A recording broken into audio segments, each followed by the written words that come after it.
In the spring of 1944, German engineers completed development of an aircraft so revolutionary that it would render every existing fighter plane in the world obsolete within seconds of takeoff. The Messerschmitt Me 262 was the world's first operational jet-powered fighter, capable of speeds that defied comprehension for pilots trained on propeller-driven machines. Yet this miracle of German engineering would change nothing.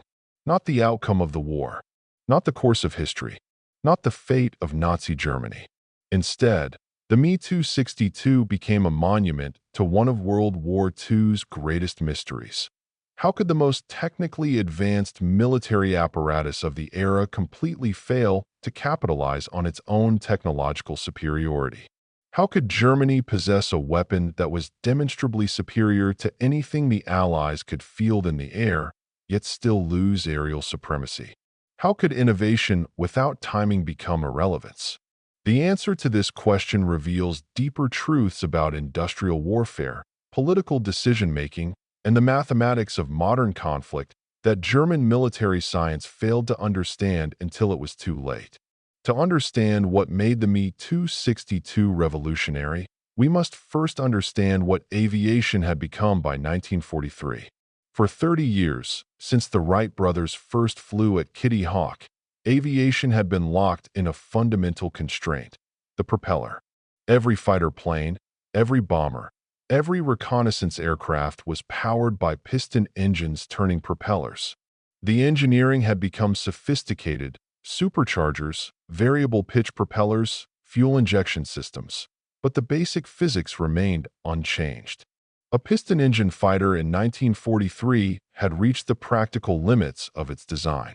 The fastest piston engine fighter, the German Focke-Wulf FW-190D, achieved a maximum speed of 680 kilometers per hour in level flight. The American P-51 Mustang, the best the Allies had produced, managed 705 kilometers per hour. These speeds represented the absolute ceiling of what propeller technology could achieve. Further improvements required not incremental changes, but revolutionary ones. In 1939, German engineers at Messerschmitt began exploring turbojets developed by BMW and Junkers. These were not conventional aircraft engines. They worked on an entirely different principle. Instead of pistons driving a propeller, a turbine compressed incoming air, fuel was injected and ignited, and the hot expanding gases were expelled backward at tremendous velocity. The principle had been understood for years, but transforming it into a reliable, combat-ready engine was a task that most aviation experts considered impossible. Yet by 1942, two different German jet engines had been tested successfully: the BMW 003 and the Junkers Jumo 004. BMW's engine was smaller and lighter, but less powerful. Junkers was heavier, but more robust. Messerschmitt's design team, led by Willy Messerschmitt and his chief engineer Waldemar Voigt, made a fateful decision. They would design an airframe that could accommodate either engine, producing the most versatile fighter possible. The result was the Me 262. On July 18, 1942, test pilot Fritz Wendel climbed into the Me 262 V3 prototype at Lyceum Airfield. The aircraft had failed its previous attempt to become airborne. The engines had overheated and forced Wendel to abort the flight. This time, everything worked. Wendel's report was electrifying. He had achieved 660 kilometers per hour in level flight, faster than any German piston engine fighter. But more importantly, the aircraft felt different. Control surfaces remained responsive at speed. The aircraft accelerated smoothly without vibration. There was no engine strain, no metallic shriek of superchargers. Just the steady roar of turbojets pushing the sleek fighter beyond the boundaries of propeller aviation.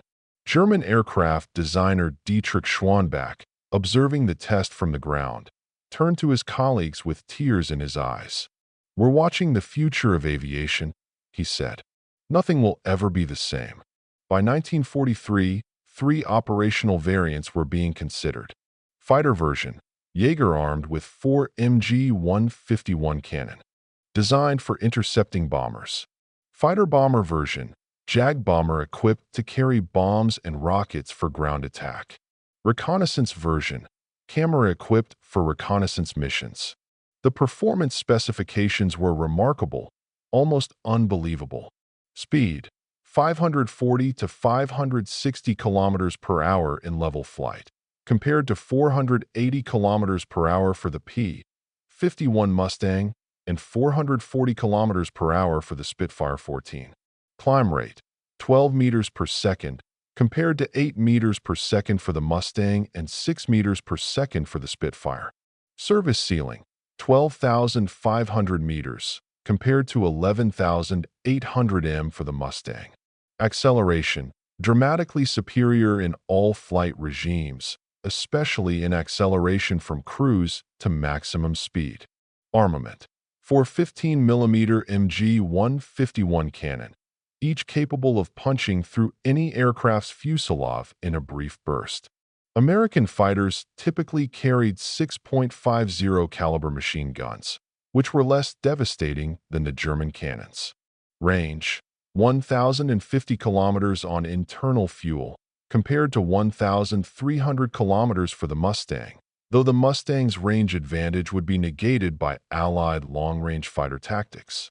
Most critically, the Me-262 demonstrated an operational advantage that no pilot on either side had previously experienced: the ability to exceed an enemy's maximum speed while maintaining level flight. What this meant in practice was revolutionary.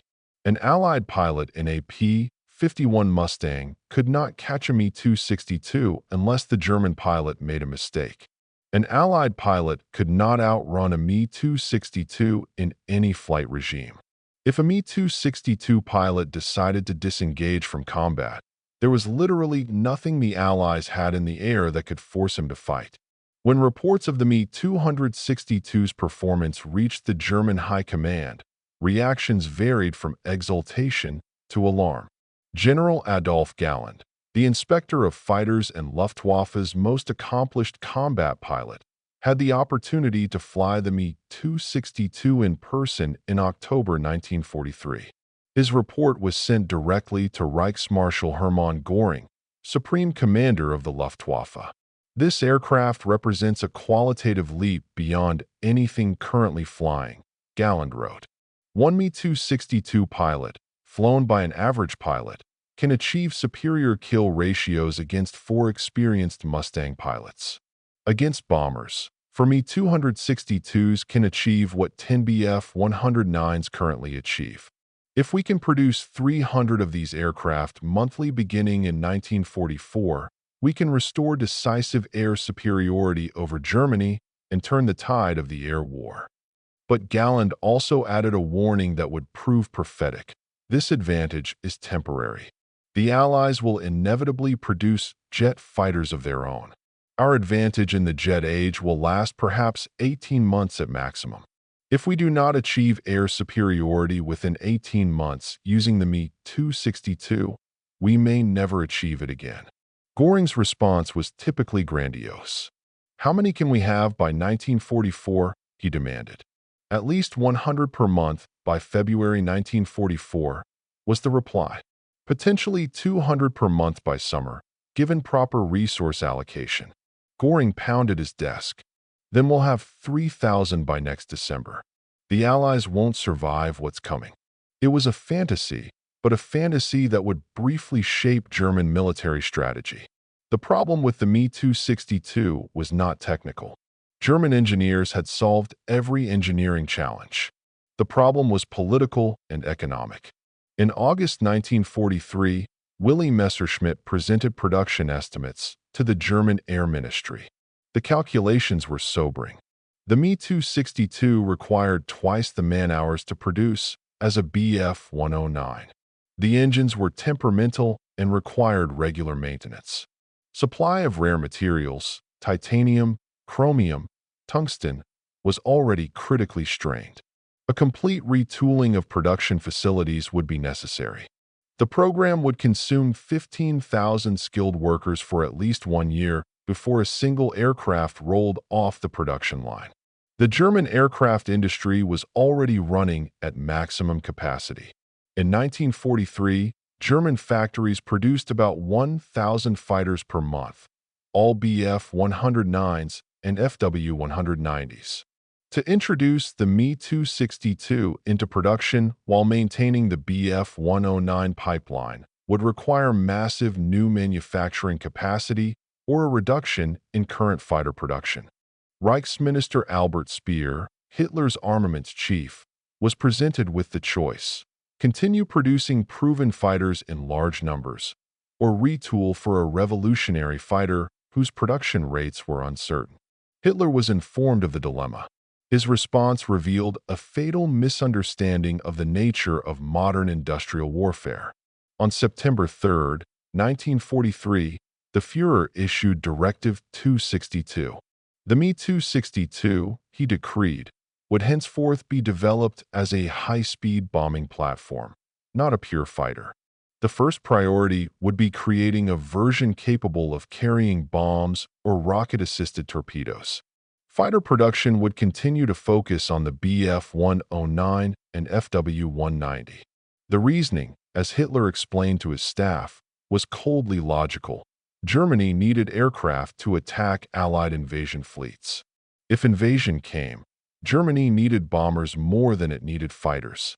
The Me-262 speed would make it an ideal defensive bomber, fast enough to evade any Allied fighter escort. General Adolf Galland heard of the decision while conducting combat operations over France. He immediately requested an audience with Hitler. It was granted on November 23, 1943, at Hitler's Wolf's Lair headquarters in East Prussia. Galland brought with him detailed operational analysis. He argued that the Me-262 as a fighter, not a bomber, was essential to German victory.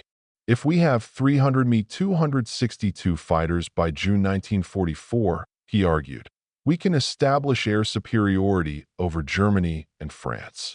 We can force the Allies to abandon daylight bombing. We can protect our own industry from further destruction. Without air superiority, Germany cannot defend itself. Hitler listened, then rejected the argument completely. The invasion will come, he said, and when it comes, I need bombers more than fighters. The Me-262 will be a bomber. Galland protested. My Führer, with respect, the Allies have air superiority now because they have produced more fighters than we have. If we use the Me-262 as a bomber, we are conceding fighter superiority to the Allies. Once they achieve complete air superiority, no bomber, no matter how fast, will be safe. Hitler's response was final and dismissive. I need bombers. This discussion is over. What Hitler did not understand was that he had just made a strategic decision equivalent to an army general refusing to accept the best tanks because he wanted trucks instead. The Me-262 was fundamentally a fighter, a world-class fighter, being forced into a role it was never designed for. Despite Hitler's decision to use the Me-262 primarily as a bomber, development of the fighter version continued, nominally under cover of development for comparison. But development was one thing. Production was another. The first Me-262s began to reach Luftwaffe fighter groups only in late 1944, more than a year after Hitler's directive. Even then, the numbers were pathetic compared to Allied production. Here are the brutal statistics. Monthly Me-262 production.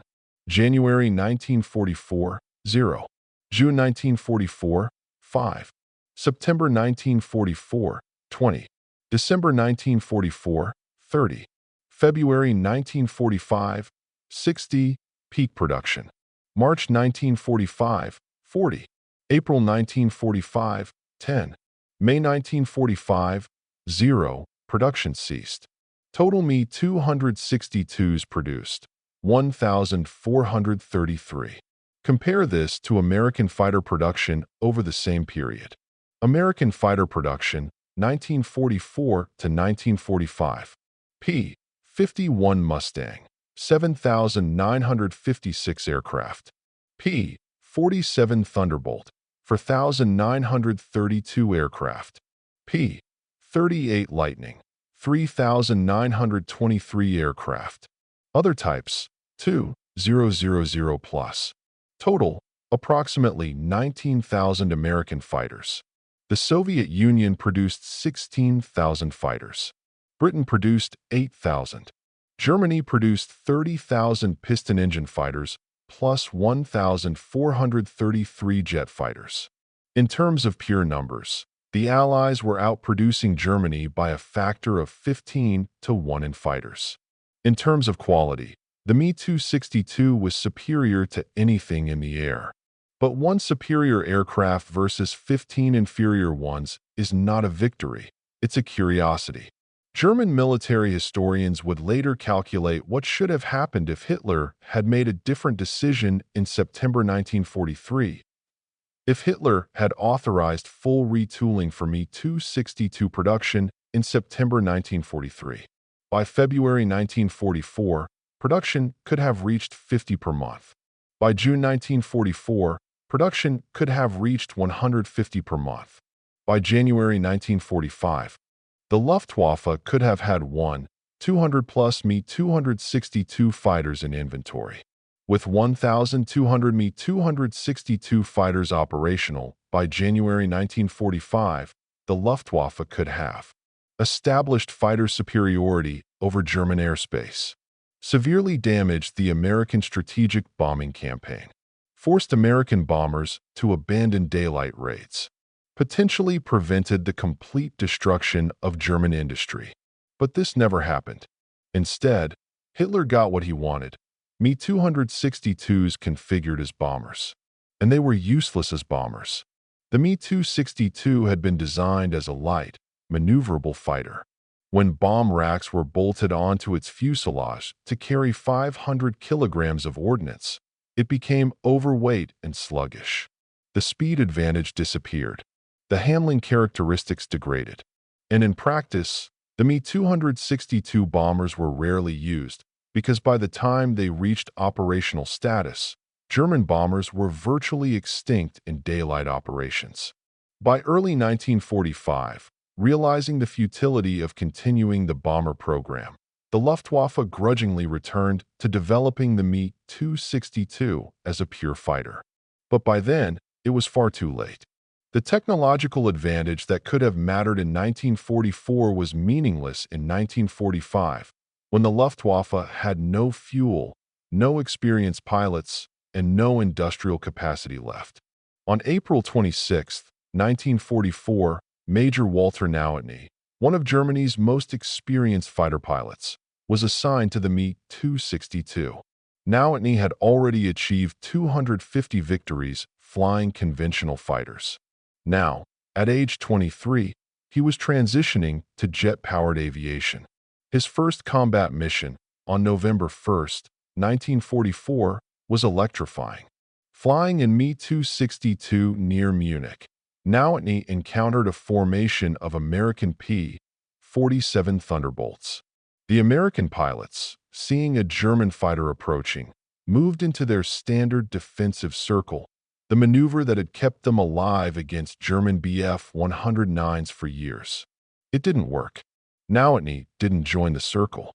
Instead, he accelerated past the entire formation, executed a graceful climbing turn, and dove through the Americans from above. One Thunderbolt exploded in a spray of debris. Another caught fire.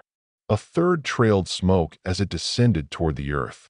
Nauetny had achieved 3 kills in 7 minutes. The American pilots were shocked. One of them, Captain David Schilling, reported to his superiors, "We encountered a German fighter unlike anything we've fought before. We couldn't turn with him. We couldn't outrun him. We were completely helpless. If the Germans have many of these aircraft, we're in serious trouble." But the Allies did have a response, though the Me-262 pilots didn't know it yet. The vulnerability of the jet fighter was not in the air, it was on the ground. The Me-262 was inherently difficult to land. The jet engines didn't have the smooth power delivery of piston engines. Pilots had to approach landing fields with extreme care. The nose-wheel landing gear was prone to collapse under hard landings. The brakes were temperamental. A damaged Me-262 could not glide to a safe landing as a piston-engine fighter could. If the engines quit, the aircraft fell like a stone. American fighter pilots quickly realized that the best way to defeat the Me-262 was not to fight it in the air, but to intercept it during takeoff or landing. Intelligence officers circulated a memo to all American fighter units. Do not engage Me-262s in level flight. Attack them while they are landing or taking off. This is the only effective tactic.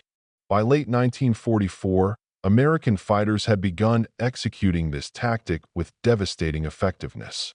Me-262 pilots would climb toward combat altitude, fight for a few minutes, then dive back toward their airfield to land before fuel ran low. American fighters waiting above the airfield would pounce as the jet fighters touched down. Of the 300 Me-262s lost during the entire war, more than half were destroyed on the ground or in landing accidents. Walter Nowotny himself fell victim to this tactic on November 8, 1944, just a week after his first victories. An American Mustang shot him down as he was landing. Nowotny was killed, his body found in the wreckage of his Me-262.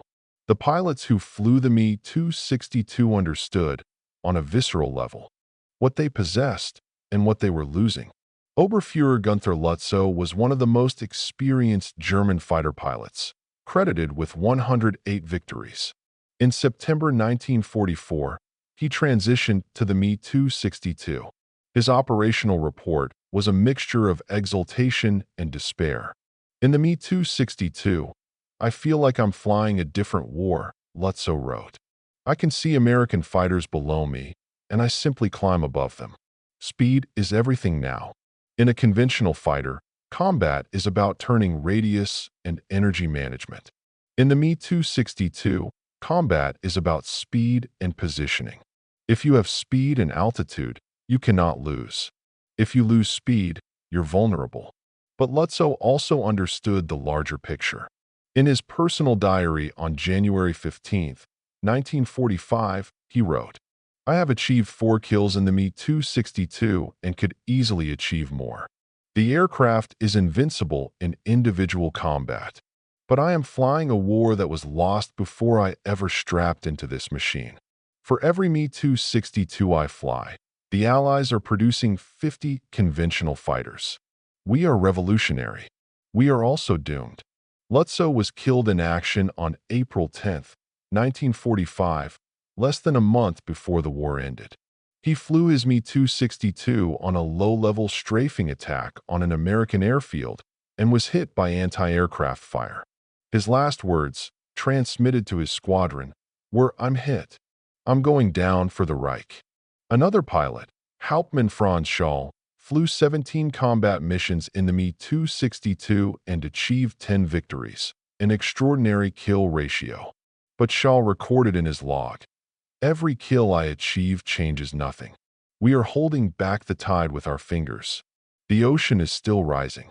I wonder sometimes if this machine exists to show the world what we Germans could have done if we had made different choices. It is a beautiful machine. It is also a memorial to our own failures. By any technical measure, the Me-262 was superior to every fighter in the Allied inventory. American pilots were given explicit orders, avoid dogfighting with Me-262s. Instead, bounce them while vulnerable or attack them in numbers. Yet this was the key, numbers. In the last year of the war, Germany could field, at maximum, 150 operational Me-262s at any given time. The Luftwaffe's total fighter strength had declined so dramatically that Me-262s were actually a higher percentage of operational fighters than their absolute numbers suggest, but this was only because most other Luftwaffe units had been destroyed. Meanwhile, the Allies could field, in a single day's operations, 1,000 or more fighters. If they lost 50, they had 1,000 on the second day. If they lost 200, they had 900 on the third day. American fighter production in 1945 was higher than at any previous point in the war. The mathematics was simple and immutable. Even if each Me-262 pilot achieved an extraordinary kill ratio of 4-to-1 against Allied fighters, if the Allies flew 1,000 sorties and the Germans flew 150, simple arithmetic meant the Allies would lose 375 fighters while Germany lost some portion of 150. Replaced immediately, the Allies' losses were absorbed. Germany's were permanent. General Adolf Galland, now commanding the Me-262 fighter units, wrote in his combat report for February 1945, "The Me-262 performs as predicted. Our pilots achieve superior results in individual engagements. Yet we are losing fighters at a rate that we cannot sustain. The enemy fields 4 fighters for every one of ours. Even when our aircraft are superior individually, they cannot overcome numerical inferiority. This is the mathematics of modern warfare." What if? German military historians, writing after the war, were obsessed with one question. What if Hitler had authorized full Me-262 fighter production in 1943? Historian Friedrich Christern, who served as a junior officer in the Luftwaffe planning staff, attempted to model the alternate scenario in 1952. If the Luftwaffe had received 200 Me-262 fighters monthly beginning in March 1944, by June 1944 we would have had 600 operational aircraft. At the time of the Normandy invasion, we would have had 1,000 fighters of revolutionary design. American daylight bombing would have become suicidally expensive.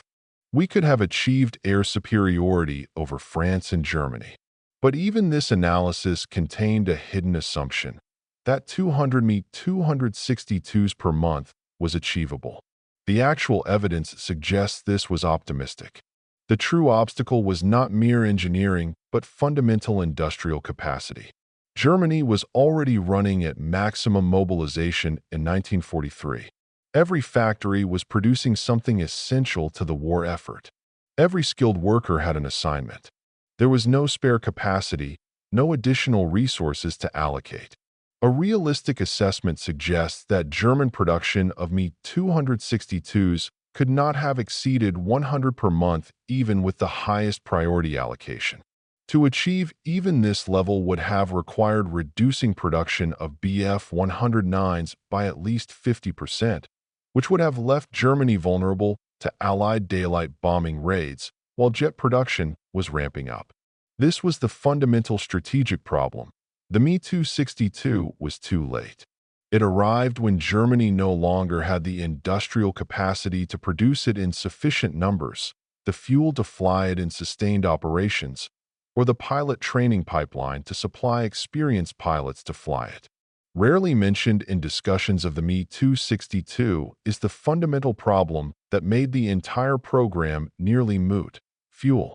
The jet engines of the Me-262 consumed fuel at a rate that was dramatically higher than piston engine fighters. A Bf-109 burned approximately 0.5 gallons per flight hour in cruise. A Me-262 burned 1.2 gallons per flight hour, more than twice as much. Moreover, jet engines were thirsty at idle. Taxiing to the runway burned significant fuel. Warming up the engines burned more. A 20-minute patrol mission might consume 40 gallons of fuel. By 1944, Germany's fuel situation was approaching catastrophe.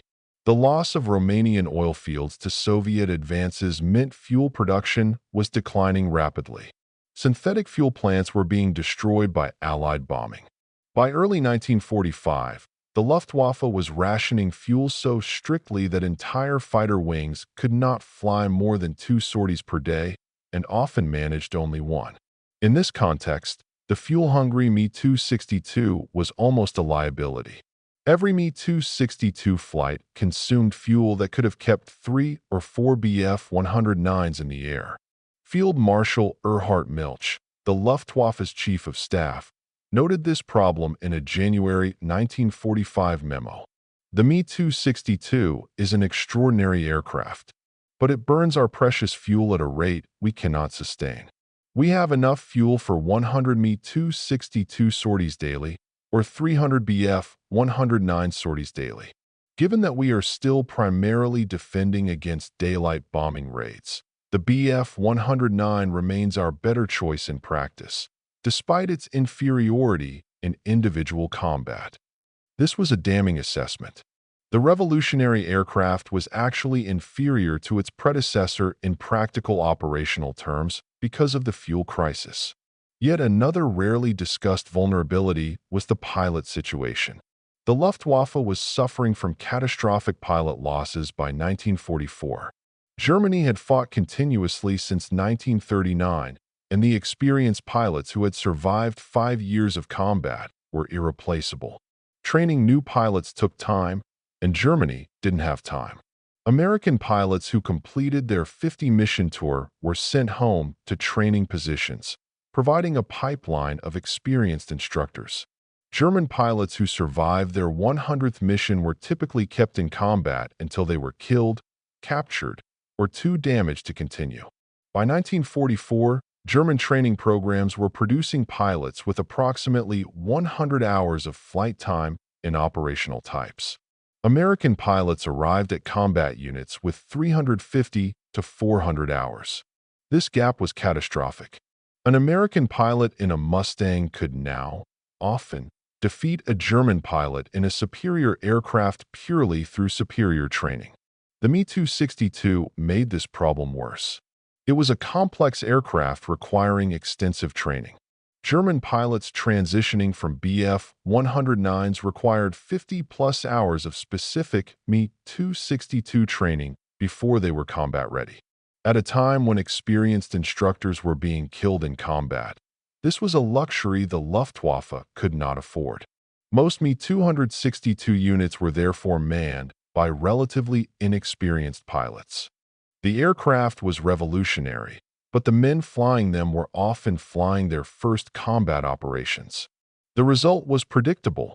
A few exceptional pilots like Nowotny and Lutzow achieved extraordinary kill ratios, while most pilots achieved modest results.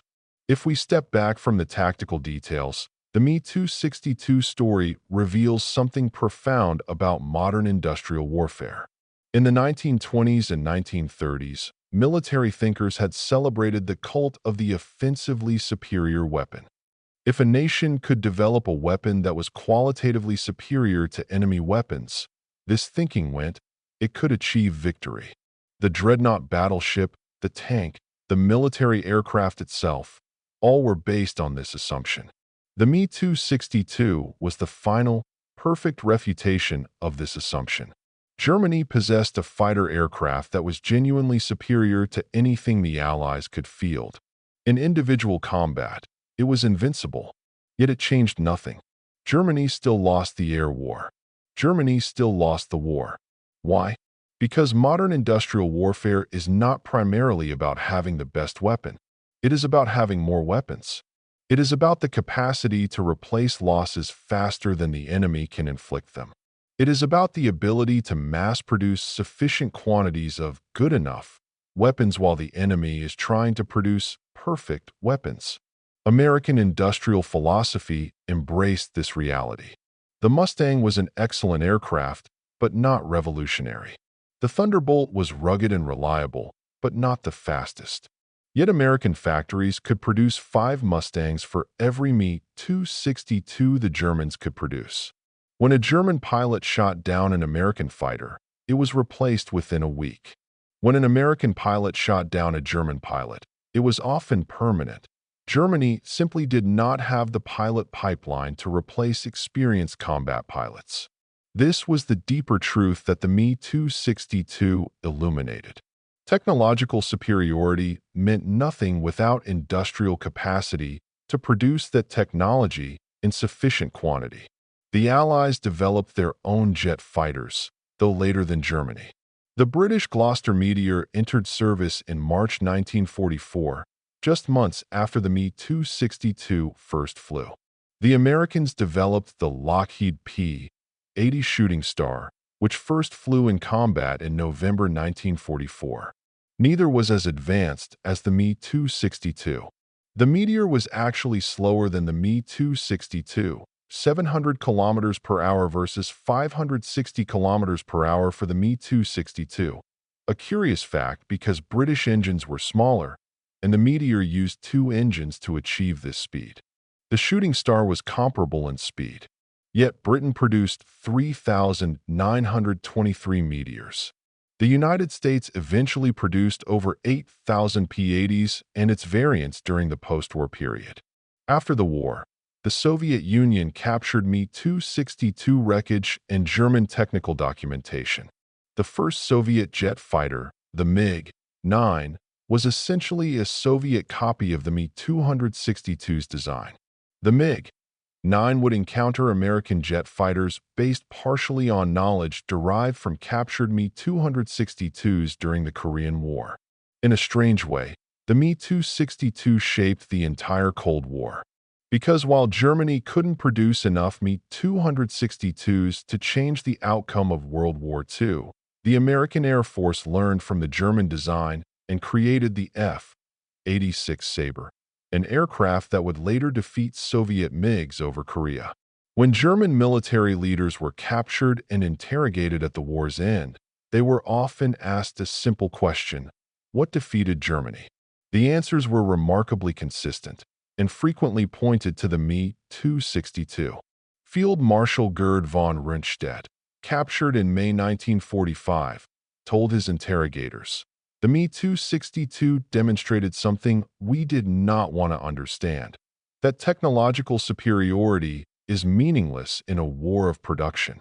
You could produce better weapons than we could. We tried to produce perfect weapons. You simply produced more good weapons." The Me-262 showed us this truth too late. General Adolf Galland, in a post-war interview, said, "I have flown every German fighter ever built. The Me-262 is unquestionably the finest, but it is also a memorial to our strategic failures. We could have had 500 of these aircraft by June 1944. Instead, we had 8. That difference cost us the air war." General Wolfgang Dietrich, who commanded a Me-262 unit, provided a more philosophical assessment. This aircraft proved that German engineering could match or exceed anything the world could produce. But it also proved that no engineering can overcome the disadvantage of making strategic decisions too late, with too few resources deployed at the wrong moment. If the Me-262 existed in 1943 and we had 300 of them, and we committed them properly, we might have changed history. But in 1944, with 8 aircraft, with no fuel, with untrained pilots, the Me-262 could only serve as a reminder of what might have been. Perhaps the most eloquent testimony came from Willie Messerschmitt himself, speaking to American interrogators in 1945. "I am very proud of the Me-262. As an engineer, it represents the best work of my life. As a German, it represents the greatest failure of my life. We proved we could build it. We failed to build it in time." This aircraft is a perfect example of a nation that invented the future but remained trapped in the past. Germany's problem was not engineering. It was leadership. Hitler was presented with a weapon that could have changed the war, and he said no. By the time we convinced him, it was too late. The Me-262 is not a weapon. It is a lesson. Military historians have calculated, with reasonable certainty, what would have happened if a different decision had been made in September 1943. Timeline: September 1943. Hitler authorizes full Me-262 fighter production. January 1944. Production reaches 50 per month. April 1944. Production reaches 100 per month. July 1944. 500 Me-262s in inventory, 150 to 200 operational. Operational impact at invasion, June 1944. Luftwaffe has 200 to 300 Me-262s in theater. American daylight bombing offensive is suspended pending fighter escort aircraft. Strategic air war over Germany effectively stalled for 3 to 4 months. Probable outcomes: German industrial capacity preserved longer due to reduced bombing damage.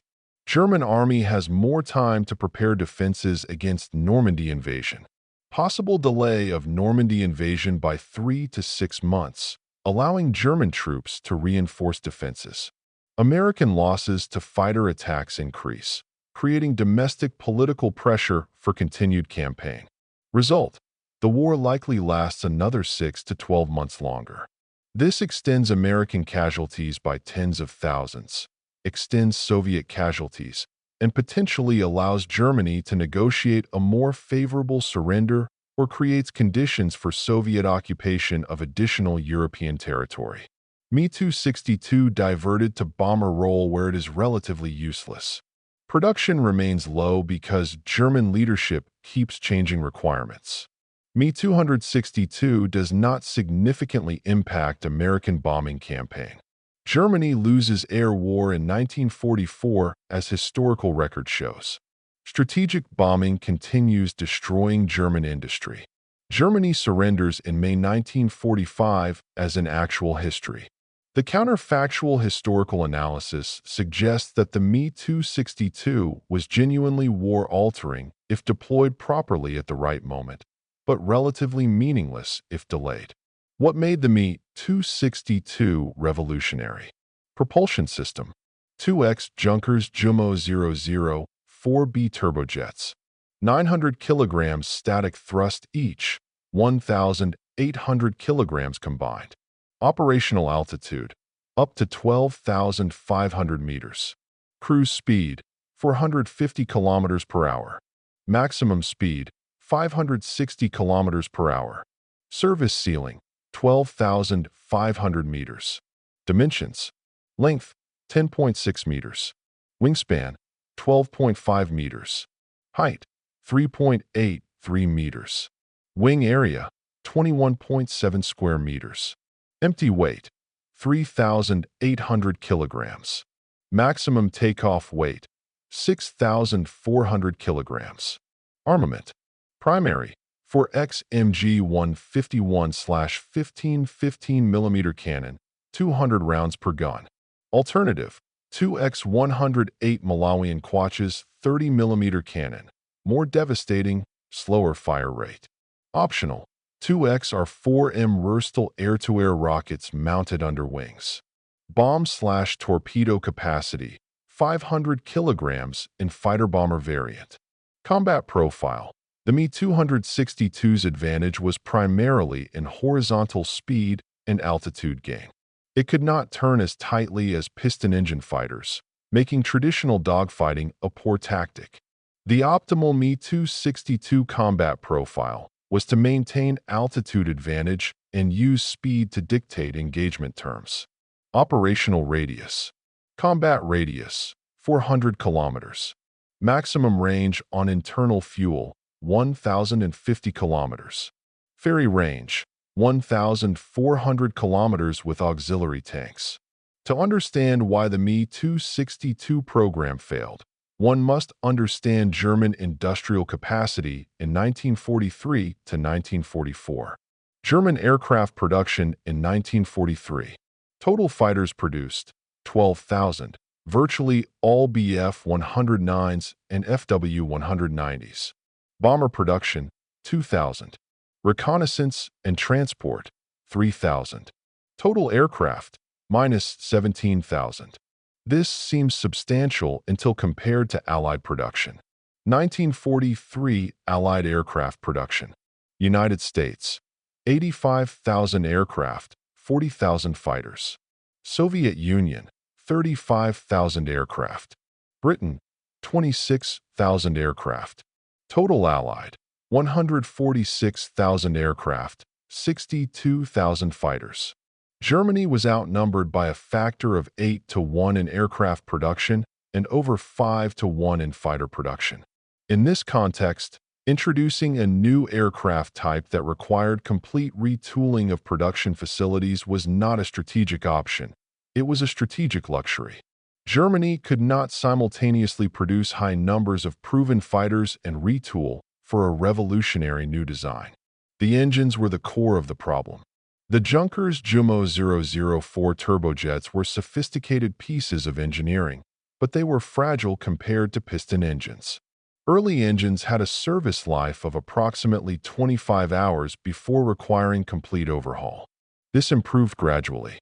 But by the end of the war, Me 262 engines had a realistic service life of 50 to 75 flight hours. A piston engine fighter engine might run for 300-plus flight hours. Moreover, the engines were difficult to manufacture. Each engine required precision machining beyond what German factories had been set up to do for conventional engines. Dies had to be created, machines calibrated, workers trained. By 1944, with Germany's war production under increasing strain from bombing, the resources to retool factories for jet engine production simply did not exist. Existing factories were damaged. Raw materials were scarce. Skilled workers were increasingly conscripted for military service. German Air Ministry records show that in September 1944, out of 60 Me 262s completed by Messerschmitt, only 30 received operational engines. The others sat in storage waiting for engines that would not arrive for months. This was not a production problem for Messerschmitt. It was an engine supply problem with Junkers and BMW. A detailed analysis of German production records reveals the cascade of failures that prevented high-volume Me 262 production. Aluminum shortage became critical in 1944. Strategic bombing had destroyed aluminum production facilities. Recycling programs couldn't keep pace. Me 262s required 2.5 tons of aluminum per aircraft. A Bf 109 required 1.8 tons. Switching to Me 262 production meant accepting lower fighter quantities overall. Titanium and other rare materials were in critical shortage. The Me 262 used titanium components that a Bf 109 could substitute with steel or aluminum. Germany's titanium supply was extremely limited, and by 1944, most titanium was being reserved for rocket projects and advanced tank armor. Electrical systems were problematic. The Me 262 required more sophisticated electrical systems than piston engine fighters. Wiring, instruments, and electrical components were in short supply. Most critically, the skilled labor pool was exhausted. German factories were already running 3 shifts to produce current fighters.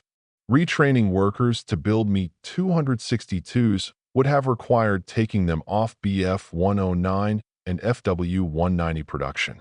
This was mathematically impossible given Germany's manpower constraints.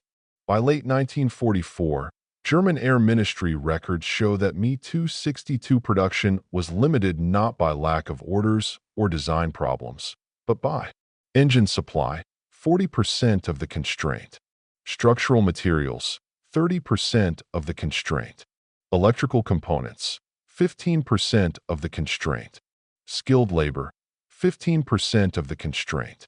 None of these problems could be solved in time. None. Operation Bodenplatte, the last gamble. By early 1945, with Germany facing invasion from both east and west, the Luftwaffe was in a state of desperation. Fuel was critically scarce. Experienced pilots were nearly extinct. Aircraft were being produced faster than they could be flown. In January 1945, Luftwaffe leadership conceived one final operation. Unternehmen Bodenplatte, Operation Baseplate, a massive surprise attack on Allied airfields using every operational aircraft, including Me 262s. The operation would take place on New Year's Day, 1945. German fighters, including the Luftwaffe's small force of Me 262s, would attack Allied airfields in Belgium and the Netherlands, destroying aircraft on the ground before they could take off. The plan was tactically sound but strategically doomed. For it to work, every German airfield would have to come under attack simultaneously, and the element of surprise would have to be complete. It wasn't. Allied intelligence, through the ultra-decryption program, knew about the operation approximately 24 hours in advance. When German aircraft began taking off on the morning of January 1, 1945, American and British fighters were already airborne, waiting. The results were catastrophic for the Luftwaffe. In a single day, Germany lost approximately 450 fighters, a quarter of its remaining fighter strength. Me-262s participated but achieved few kills against forewarned Allied fighters. Worse, from a strategic perspective, Bodenplatte proved the fundamental truth. The Luftwaffe could not win through tactical superiority. Even when German pilots achieved numerical and positional advantage through surprise, the superior training, equipment, and numbers of Allied pilots overwhelmed German capabilities. The Me-262 had no special role in Bodenplatte. It was simply another aircraft, more capable than others, but insufficient to change the outcome. The fuel crisis that made everything academic. By February 1945, German fuel production had collapsed to approximately 30,000 tons monthly, barely enough to sustain current operations, let alone provide for expanded jet fighter operations. A Bf-109 on a patrol mission consumed approximately 180 liters of fuel. A Me-262 on the same mission consumed 400 liters. Mathematically, Germany could fly 4 Bf-109 missions for every Me-262 mission with the same fuel. Given that Bf-109s required half the fuel to produce compared to Me-262s, and that pilot training was already a bottleneck, there was no economic case for prioritizing Me-262 production on fuel grounds. Luftwaffe Supply Officer Oberst Hermann Frankel wrote in his February 1945 report, "We have fuel for perhaps 200 more sorties from our remaining fighters." The Me-262 consumes fuel at such a rate that every Me-262 sortie displaces 2 Bf-109 sorties. Given that the Bf-109 is adequate for most defensive missions, and that we lack fuel for sustained operations of either type, the Me-262 is becoming a luxury we cannot afford. We must make a choice: fly more missions with inferior aircraft or fly fewer missions with superior aircraft.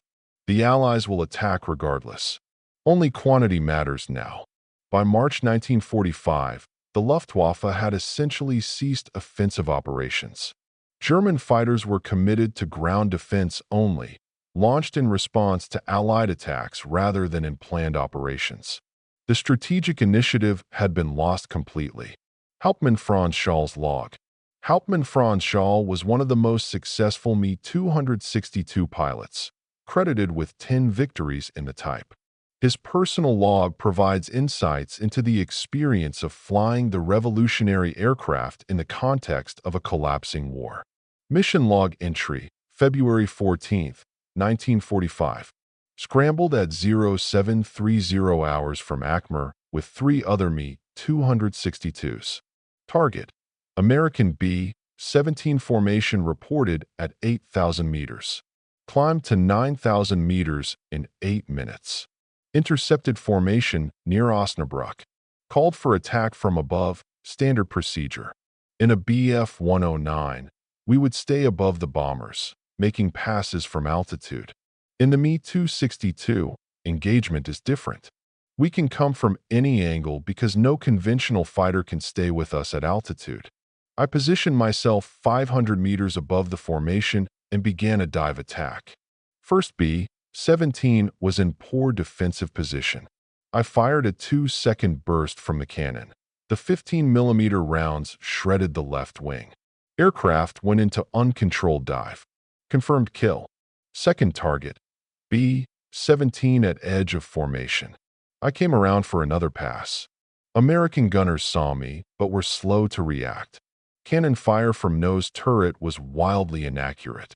I closed to 200 meters and fired. Hits in fuselage near cockpit.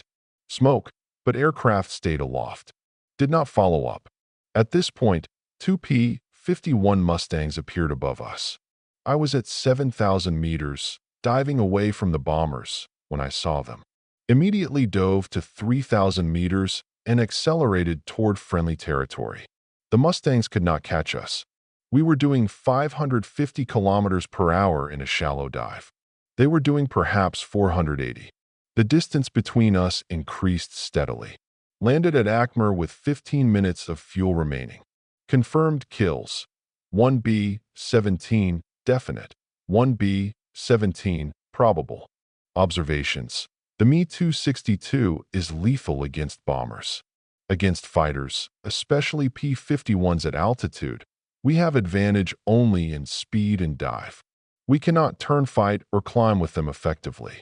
Optimal tactics are: engage from altitude advantage, attack target, disengage by diving to speed advantage, return to base. The aircraft is magnificent. The situation is hopeless. We killed 2 bombers today. Tomorrow they will send 500. Mathematics doesn't favor us. Lieutenant Karl Bauer's final mission. Lieutenant Karl Bauer was a 22-year-old Me-262 pilot with 8 confirmed victories. On April 8, 1945, he was scrambled to intercept an American fighter sweep over northern Germany. Radio transmission at 1,035 hours. Bauer to Akmer Control. I have contact with American fighters, approximately 30 P-51s at 8,000 meters. I am positioning for attack from above. Response from Control. Approved. Maintain safe fuel reserves for landing. Bauer's response. Understood. Will break off at Bingo Fuel. The next transmission came 12 minutes later. I have achieved 1 confirmed kill. Breaking off and returning to base. Fuel state. 800 liters. Bauer never landed. He was last seen by his wingman descending toward Akmer Airfield. What happened next remains unclear from available records, but Bauer did not arrive at the airfield. American pilots reported no victories in that sector. It's possible his engines failed. It's possible he was shot down by anti-aircraft fire. It's possible he simply crashed while trying to land in the deteriorating condition of German airfields. Bauer was never found. He is listed as missing in action, presumed killed. His final confirmed victory, his 8th, remains in the records as one of the last aerial victories achieved by the Luftwaffe. How the Allies countered the Me-262. The American and British Air Forces had a significant intelligence advantage regarding the Me-262.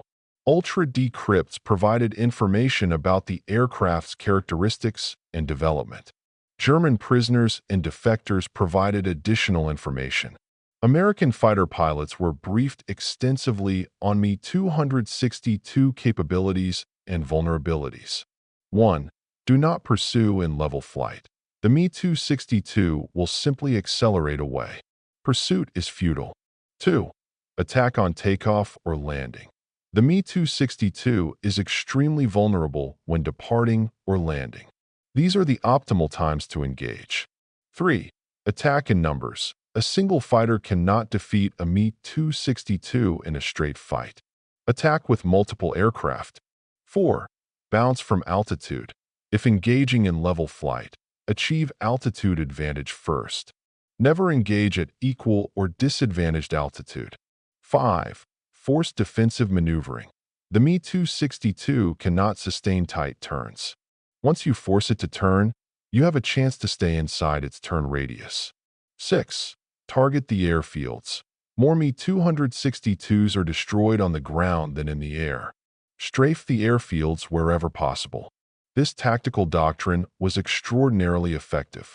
By April 1945, American and British records indicate that approximately 60% of Me-262 losses were to ground attacks or landing accidents, and 40% were to air combat. Of the air combat losses, approximately 70% occurred during takeoff or landing phases.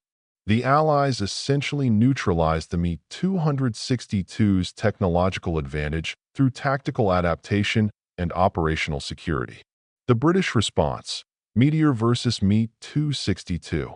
The British were developing their own jet fighter, the Gloucester Meteor. The first combat-ready Meteors began operations in March 1944, not in normal fighter roles, but specifically to intercept German V-1 flying bombs. The Meteor was slower than the Me-262, but more robust and reliable. When Me-262s and meteors finally encountered each other in spring 1945, the results were mixed. The Me-262 had superior speed, but the meteor had superior maneuverability and was less prone to engine problems. There was only one known combat engagement between a Me-262 and a meteor in April 1945. The Me-262 achieved separation and escaped. Neither aircraft achieved a confirmed kill against the other. More significant was the difference in production. By May 1945, the British had produced over 800 meteors operational or in final production. Germany had 1,433 Me-262s produced, but only a fraction were operational at any given time. Military historians have conducted detailed analyses of what would have happened if Hitler had authorized a different program for the Me-262 in September 1943.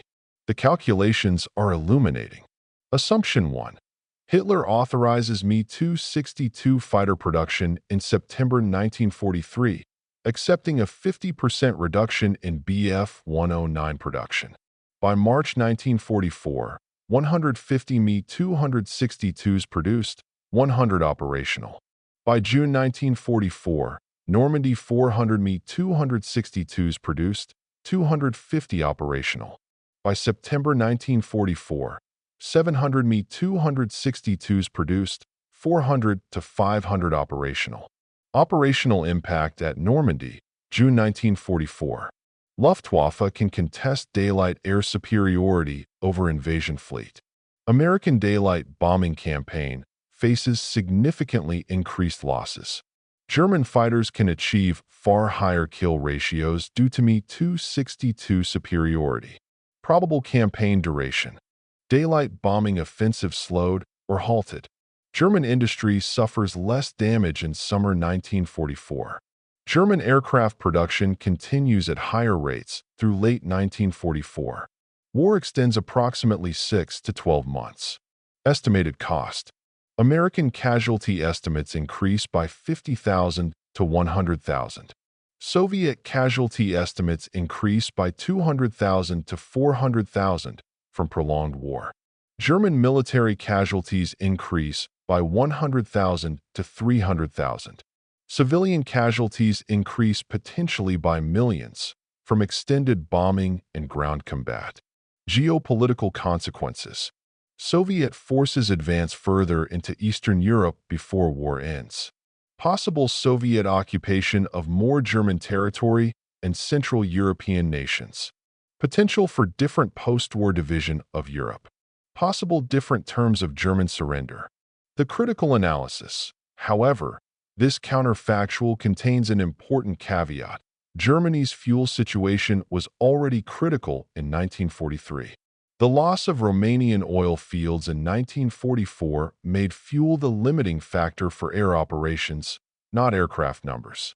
Me-262s consume twice as much fuel as Bf-109s, even with 500 Me-262s. Operational, Germany would have lacked fuel to fly sustained operations with them by late 1944. Therefore, while the Me-262 could have altered the campaign in the spring and early summer of 1944, the fundamental problem, fuel, would have reasserted itself by autumn 1944 regardless. The realistic assessment. The Me-262 could have extended the war by 3 to 6 months, but could not have prevented German defeat. At best, it could have secured more favorable negotiating conditions for German surrender. The Me-262 in military history. The Me-262 holds a unique place in military history. It is simultaneously the most advanced aircraft of its era and a symbol of strategic failure. Technical legacy. The Me-262 design influenced every jet fighter developed after the war. American F-86 Sabre designers studied captured Me-262s and incorporated design elements. Soviet designers did the same with the MiG-9. British designers studied the aircraft even as they developed the Meteor, the swept-wing design that the Germans were exploring for future jet designs. not implemented in the Me-262 due to time constraints, became the standard for high-speed jet fighters. The North American F-86 Sabre, developed after the war using captured German research, incorporated swept wings that were derived from German research on supersonic flight. Strategic legacy. The Me-262 validated an emerging principle of modern warfare, that technological quality cannot overcome quantitative inferiority in an industrial war. This principle would shape military strategy during the Cold War and remains relevant today. The Me-262 demonstrated that the most technologically advanced weapon system is useless if 1. Produced in insufficient numbers, 2. Deployed too late in the conflict, 3. Lacking adequate fuel or logistics support, 4. Operated by insufficiently trained personnel, 5. Employed in isolated engagements rather than as part of a coherent strategy. Pilot legacy. The pilots who flew the Me-262 became symbols of German aviation achievement. Men like Galland, Nowotny, Lutzow, and Schall became legendary figures in post-war aviation history. Interestingly, despite the low numbers of Me-262s produced, German pilots flying them achieved remarkable kill ratios. Available data suggests average P-51 Mustang pilot, 2.5 air-to-air kills per 100 missions.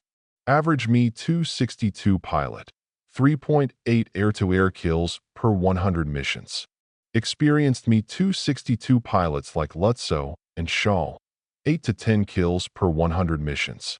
This validates the aircraft's superiority in individual combat, even as it proves the irrelevance of individual aircraft superiority to overall air war outcomes. The post-war influence. After the war, captured Me-262s and German technical documentation were divided among the victorious powers. The Soviet Union obtained wreckage and documents that led to the Mikoyan-Gurevich MiG-9. The United States obtained documentation that influenced the F-86 Sabre. Britain used captured information to improve the Meteor design. The North American F-86 Sabre, when it encountered Soviet MiG-15s during the Korean War, 1950 to 1953, benefited from aerodynamic principles derived from German Me-262 research. In a sense, the Me-262, though never exported or widely deployed, influenced the air combat of the Cold War through the transfer of its technical knowledge to succeeding generations of aircraft designers.